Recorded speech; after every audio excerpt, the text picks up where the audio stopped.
Our next storyteller, is Karla Olorato. Karla hails from California. Having a lengthy career as an educator and mother of two, she retired before fulfilling an aspiration that began in 1974 of joining the Peace Corps.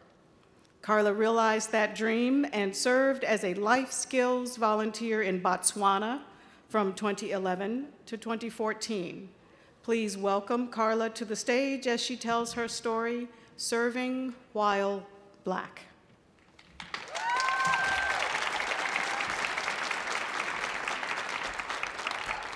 Jubileng bora le bomma, le ina lame Karla Olorato.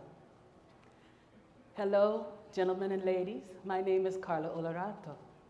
I have long considered myself Black with a capital B and very Afrocentric. So when it became time for me to pick a place to study for my junior year abroad, I chose the University of Dar es Salaam in Tanzania. It wasn't accepted in time for me to actually go.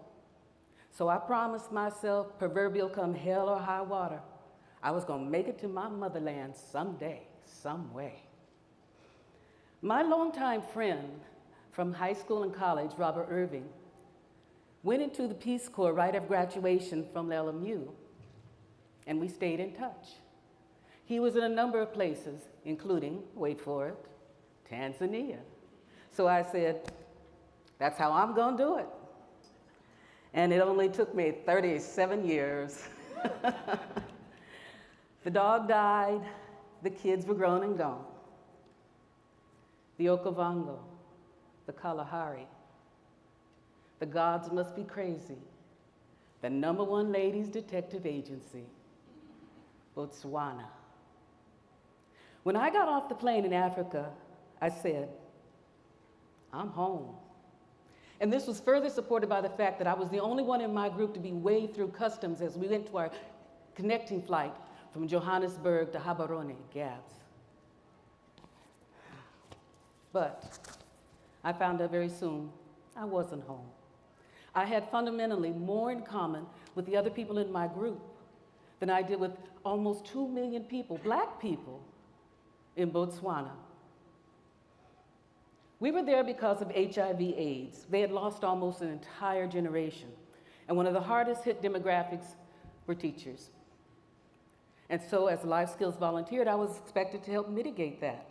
And to help mitigate that, I was supposed to capacity build teachers and future teachers. Okay, I came with more than 30 years of experience as an educator. I was a teacher, counselor, administrator. I was ready. But I found out it wasn't about mitigating that as much as it was about doing for them what they had chosen not to do for themselves because it was difficult. All my life, my gender, my ethnicity have been determining factors in how I am perceived, how I am treated, what is expected of me, what is not expected of me. And coming to Botswana, it wasn't that different. And they added age and nationality. Some of the host families complained because they didn't get real Americans, white folks. But I got Machivana.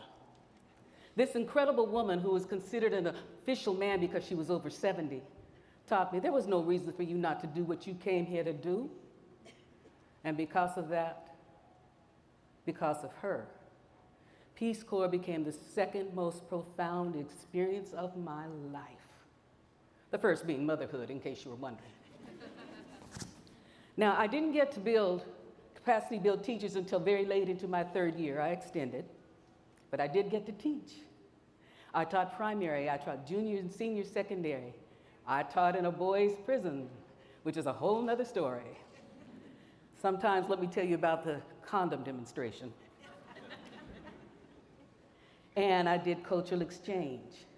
You should see me teaching faculty, staff, and students at the Soroy College for Teachers, the electric slide to Stevie Wonder music. signed, sealed, delivered. I'm yours. Because of Peace Corps, because of my Peace Corps family, because of my Machibana, because of the people I worked for, the people I worked with, I am a better me. I have now visited 24 states in DC, 24 countries, and lived in 4. And I take the lessons I learned in Peace Corps everywhere I go, and I apply them every chance I get. And because of that, I think I've made a difference. So I want to thank you. I want to thank you, my Machibana. I want to thank you, Peace Corps. I want to thank you, Botswana.